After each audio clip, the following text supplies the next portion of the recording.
তোমার বাণী। নিত্যকালের উৎসব তব বিশ্বের দীপালিকা, আমি শুধু তারি মাটির প্রদীপ জ্বালাও তাহার শিখা।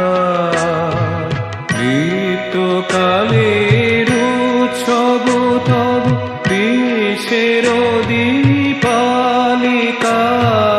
আমি শুধু তারি মাটির প্রদীপ জ্বালাও তাহার শিখা।